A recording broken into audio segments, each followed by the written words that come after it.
Mysuru cinema society ವತಿಯಿಂದ ಪರಿದೃಶ್ಯ ಅಂತಾರಾಷ್ಟ್ರೀಯ ಕಿರುಚಿತ್ರ ಮತ್ತು ಸಾಕ್ಷ್ಯ ಚಿತ್ರೋತ್ಸವವನ್ನು ಆಯೋಜಿಸಲಾಗಿದೆ.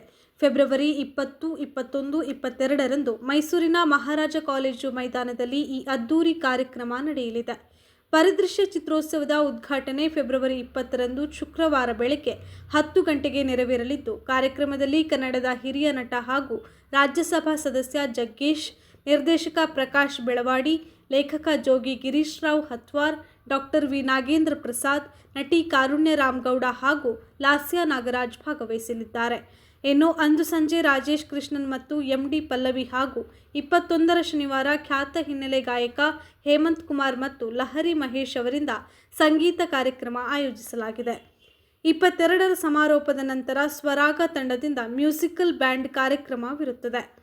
22 ಭಾನುವಾರ ಸಂಜೆ 5:30 ಗಂಟೆಗೆ ಸಮಾರೋಪ ಕಾರ್ಯಕ್ರಮ ನಡೆಯಲಿದ್ದು, ಸಂಸದ ಯದುವೀರ್, ನಟ ಡಾಲಿ ಧನಂಜಯ, ಡಾಕ್ಟರ್ ಜಯಮಾಲಾ, ಜಯಾನಿ ಬೆನಿಮ್, ಸಿಇಒ ಬೆನ್ಸಿಮ್ ಗ್ರೂಪ್ಸ್ ಇರಲಿದ್ದಾರೆ. ಈ ಕಿರುಚಿತ್ರೋತ್ಸವದಲ್ಲಿ ಸಿನಿ ಪ್ರಿಯರು, ಕಲಾಪ್ರಿಯರು ಹೆಚ್ಚಿನ ಸಂಖ್ಯೆಯಲ್ಲಿ ಆಗಮಿಸಿ ಕಾರ್ಯಕ್ರಮವನ್ನು ಯಶಸ್ವಿಗೊಳಿಸುವಂತೆ ಮೈಸೂರು ಸಿನಿಮಾ ಸೊಸೈಟಿ ಪದಾಧಿಕಾರಿಗಳು ಮನವಿ ಮಾಡಿದ್ದಾರೆ. ಅಂತೇಳಿ ಮೈಸೂರು ಸಿನಿಮಾ ಸೊಸೈಟಿ ವತಿಯಿಂದ ಇದು ಈ ಬಾರಿ 4ನೇ ವರ್ಷದ ಅಂತಾರಾಷ್ಟ್ರೀಯ ಚಲನಚಿತ್ರೋತ್ಸವ ನಡೀತಾ ಇದೆ. ಅಂದರೆ ಶಾರ್ಟ್ ಫಿಲಿಮ್ ಫೆಸ್ಟಿವಲ್, ಇದು 4th ಎಡಿಷನ್ ನಡೀತಾ ಇರೋದು.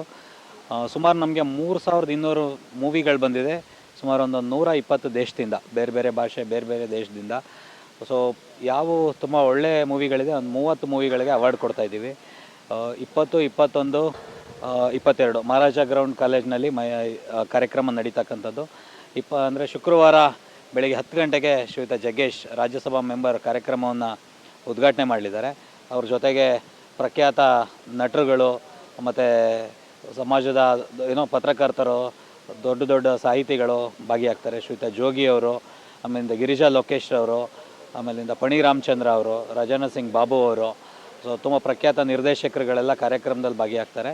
Last time 1700 short films and documentaries ಬಂದಿತ್ತು. ಈ ಸತಿ 3000ಕ್ಕಿಂತ ಹೆಚ್ಚು ಬಂದಿರೋದ್ರಿಂದ ಒಂದು ದೊಡ್ಡ ಮಟ್ಟದಲ್ಲೇ ನಮ್ಮದು ಎಕ್ಸೆಪ್ಟೆನ್ಸ್ ಕಾಣ್ತಾ ಇದೆ. ಅದರಿಂದ ಎಲ್ಲ ಜನಕ್ಕೂ ತಿಳುವಳಿಕೆ ಆಗಲಿ.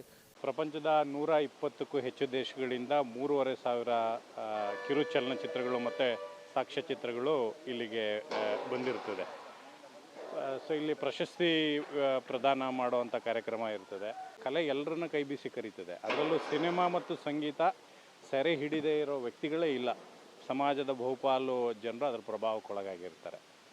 ಸೊ ಪ್ರಪಂಚದ ವಿವಿಧ ದೇಶಗಳಿಂದ ಬರುವಂಥ ಚಲನಚಿತ್ರಗಳೇನಿದೆ, ಆಯಾ ದೇಶಗಳ ಭಾಷೆ, ಸಂಸ್ಕೃತಿ, ಆಚಾರ ವಿಚಾರಗಳನ್ನ ಪ್ರತಿಬಿಂಬಿಸುವಂಥವು. ಈ ಮೈಸೂರಿನ ಅಸ್ಮಿತೆಯ ಮೂಲಕ ಪ್ರಪಂಚದ ಅಸ್ಮಿತೆಯನ್ನು ನೋಡೋವಂಥ ಪ್ರಯತ್ನ ಇದು ಅಂತ ಹೇಳಿದ್ರೆ ತಪ್ಪಾಗಲಾರ್ದು. ಇಲ್ಲಿ ಇದೊಂಥರ ಹಬ್ಬ, ಸಂಭ್ರಮ. ಸಿನಿ ರಸಿಕರಿಗೆ ಇದೊಂಥರ ಹಬ್ಬ, ಸಂಭ್ರಮ. ಸಿನಿಮಾಸಕ್ತರಿಗೆ ಕಲಿಕೆ ಇದು.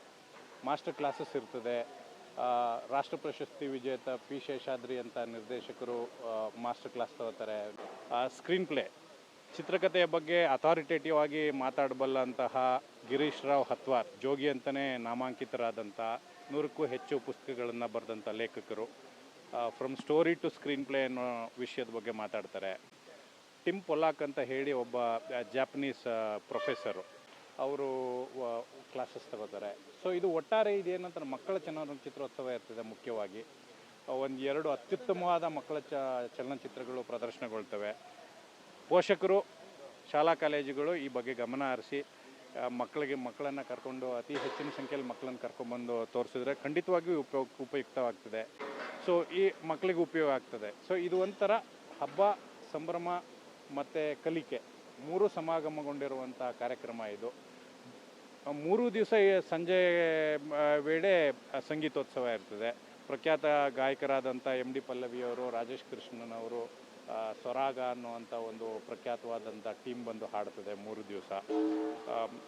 ಹೆಚ್ಚಿನ ಸಂಖ್ಯೆಯಲ್ಲಿ ಮೈಸೂರಿಗರು, ನೆರೆಹೊರೆಯವರೆಲ್ಲ ಬಂದು ಕಾರ್ಯಕ್ರಮವನ್ನು ಸಕ್ಸಸ್ಫುಲ್ ಮಾಡಬೇಕು ಅಂತ ಕೇಳ್ಕೊತೀವಿ.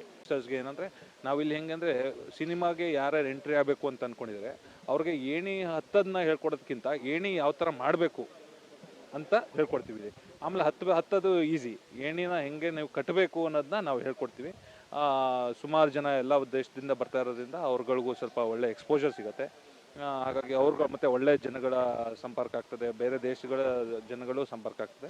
ಇದರಿಂದ ಒಂದು ಒಳ್ಳೆ ಬೇಸ್ ಕ್ರಿಯೇಟ್ ಆಗ್ತದೆ ನಮ್ಮ ಮೈಸೂರಿನ ಸಿನಿ ಪ್ರಿಯರಿಗೆ ಅಂತ ಹೇಳಕ್ಕೆ ಇಷ್ಟಪಡ್ತೀನಿ. ಇಂಥ ಒಂದು ಪ್ಲ್ಯಾಟ್ಫಾರ್ಮ್ನ ಮನೆ ಬಾಗಿಲಿಗೆ ತಂದಿಟ್ಟಿದ್ದೀವಿ. ತಾವು ಎಷ್ಟಾಗುತ್ತೋ ಅಷ್ಟು ಇದರಿಂದ ಉಪಯೋಗ ಪಡ್ಕೊಳ್ಳಿ. ನಮ್ಮ ಕೆರಿಯರ್ಗೆ ಹೆಲ್ಪ್ ಆಗೋದ್ರೆ ನಮಗೂ ಖುಷಿನೇ. ಹಾಗಾಗಿ ಇದೊಂದು ಒಳ್ಳೆ ಬೇಸು. ನಾವು ಆಲ್ಮೋಸ್ಟ್ ಈ ಟೀಮ್ ಅವರು ಆಲ್ಮೋಸ್ಟ್ ಕಳೆದ 8 ತಿಂಗಳಿಂದ ಸತತ ಕೆಲಸ ಮಾಡ್ತಾ ಇದ್ದಾರೆ. ಸ್ಕ್ರೂಟಿನಿ ಆಗಿರ್ಬೋದು, ಒಂದು ಶಾರ್ಟ್ ಫಿಲಮ್ ಡಾಕ್ಯುಮೆಂಟ್ರೀಸ್ಗಳನ್ನ ಬೇರೆ ಬೇರೆ ಲ್ಯಾಂಗ್ವೇಜಸ್ಗಳು ಇರ್ತವೆ, ಅದನ್ನು ಕೂಡ ಶಾರ್ಟ್ ಲಿಸ್ಟ್ ಮಾಡೋದಿರ್ಬೋದು. ಪ್ರತಿಯೊಂದು ಅವರು ಬ್ಯಾಕ್ ಡ್ರಾಪಲ್ಲಿ 8 ತಿಂಗಳಿಂದ ವರ್ಕ್ ಮಾಡ್ತಾರೆ. ಅದರಿಂದ ಈ 3 ದಿನ ಯಶಸ್ವಿಯಾಗಿ ಆಗಬೇಕು ಅನ್ನೋದೇ ನಮ್ಮ ಆಸೆ. ಇಂಟರ್ನ್ಯಾಷನಲ್ ಫಿಲ್ಮ್ ಫೇರ್ ಅವಾರ್ಡು ಮೈಸೂರಿನಲ್ಲಿ ಒಂಥರ ಯುವ ದಸರಾ ಏನು ನಡೀತಾ ಇದೆ, ಅದೇ ರೀತಿ ಒಂದು ದೊಡ್ಡ ಹಬ್ಬ.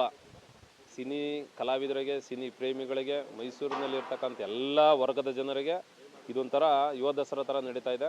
ದಯವಿಟ್ಟು ಎಲ್ಲರೂ ಬರಬೇಕು. 3 ದಿವಸನೂ ಕೂಡ ಒಳ್ಳೆ ಎಂಟರ್ಟೈನ್ಮೆಂಟ್ ಪ್ರೋಗ್ರಾಮ್ಗಳು, ಹೇಮಂತ್ ಅವರಾಗಿರ್ಬೋದು, ಈ MD ಪಲ್ಲವಿಯವರಾಗಿರ್ಬೋದು, ಈ ಥರದ್ದು ಒಳ್ಳೊಳ್ಳೆ ಕಾರ್ಯಕ್ರಮ ಇರ್ತದೆ. ಜೊತೆಗೆ ಒಳ್ಳೊಳ್ಳೆ ಸಿನಿಮಾ ನಟರುಗಳು ಕೂಡ ಬರ್ತಿದ್ದಾರೆ, ರಾಜ್ಯದ ಪ್ರಭಾವಿ ನಾಯಕರುಗಳೆಲ್ಲ ಬರ್ತಿದ್ದಾರೆ. ಜೊತೆಗೆ ಏನು ವಿಶೇಷ ಆಗುತ್ತೆ, 1940ನೇ ಸಾಲಿನಿಂದ ಟಿಲ್ ಪ್ರೆಸೆಂಟ್ವರೆಗೂ ಕನ್ನಡ ಇಂಡಸ್ಟ್ರಿ ಯಾವ ರೀತಿ ನಡೆದು ಬಂದ ದಾರಿ ಅನ್ನೋದು ಒಂದು ಎಕ್ಸಿಬಿಷನ್ ಮಾಡ್ತಾ ಇದ್ದೀವಿ. ಆ ಎಕ್ಸಿಬಿಷನ್ನ ಪ್ರತಿಯೊಬ್ಬರೂ ನೋಡಿದ್ರೆ ಅರ್ಥ ಆಯ್ತದೆ ಇಂಡಸ್ಟ್ರಿ ಯಾವ ರೀತಿ ಇದೆ ಅಂತ. ಏಕೆಂದರೆ ನಮ್ಮ ಇಂಡಸ್ಟ್ರಿನ ಕಟ್ಟಿರ್ತಕ್ಕಂಥ ನಮ್ಮ ಮೇರು ನಟ ಡಾಕ್ಟರ್ ರಾಜ್ಕುಮಾರ್ ಆಗಿರ್ಬೋದು, ಡಾಕ್ಟರ್ ವಿಷ್ಣುವರ್ಧನ್ ಆಗಿರ್ಬೋದು, ಶಂಕರ್ನ ಆಗಿರ್ಬೋದು, ನಿರ್ದೇಶಕರಲ್ಲಿ ಸಿದ್ಧಲಿಂಗಯ್ಯನವರಾಗಿರ್ಬೋದು, ಪುಟ್ಟಣ್ಣ ಕಣಗಾಲ್ ಆಗಿರ್ಬೋದು, ಇವರೆಲ್ಲರೂ ಕೂಡ ಹೆಚ್ಚು ಕಡಿಮೆ ಮೈಸೂರು ಭಾಗದವರೇ. MP ಶಂಕರ್ ಅವರಾಗಿರ್ಬೋದು, ಇವರೆಲ್ಲರೂ ಕೂಡ ಅವರ ಸ್ಮರಣಾರ್ಥಕವಾಗಿ ನಾವು ಮೈಸೂರು ಇಂಟರ್ನ್ಯಾಷನಲ್ ಫಿಲ್ಮ್ ಫೇರ್ ಅವಾರ್ಡ್ನ ಕೊಡ್ತಾ ಇದ್ದೀವಿ. ಅದ್ರ ಜೊತೆಗೆ ವರ್ಲ್ಡಲ್ಲಿ 3,500 ಈ ಶಾರ್ಟ್ ಫಿಲ್ಮ್ ಬಂದಿರೋದು ಇದೇ ಫಸ್ಟ್ ಟೈಮು. ಅಷ್ಟರಲ್ಲೂ ಕೂಡ ಆಲ್ ಓವರ್ ವರ್ಲ್ಡಲ್ಲಿ ಎಲ್ಲ ಭಾಷೆಯ ಶಾರ್ಟ್ ಫಿಲ್ಮ್ಗಳು ಬಂದವೆ. ಇವೆಲ್ಲವೂ ಕೂಡ ಉಚಿತವಾಗಿ ನಾವು ಫಿಲ್ಮ್ನ ಪ್ರದರ್ಶನ ಮಾಡ್ತಾ ಇದ್ದೀವಿ. 2 ಫಿಲ್ಮ್ ಥಿಯೇಟ್ರ್ ಕೂಡ ಇರ್ತದೆ ಇಲ್ಲಿ. ಅದು ಈ ಸಾರ್ವಜನಿಕರು ಅದನ್ನು ಸದುಪಯೋಗ ಪಡಿಸ್ಕೋಬೇಕು. ನಾವೇನು ಮಾಡ್ತಾ ಇದ್ದೀವಿ ಪರಿದೃಶ್ಯ ಒಂದು ತಂಡ, ಅದಕ್ಕೆ ನೀವೆಲ್ಲರೂ ಕೂಡ ಬೆನ್ನೆಲುಬಾಗಿ ನಿಂತು ನಮ್ಮೆಲ್ಲರಿಗೂ ಸಹಕಾರ ಕೊಡಬೇಕಂತ ನಾನು ಮನವಿ ಮಾಡ್ತಾ ಇದ್ದೀನಿ.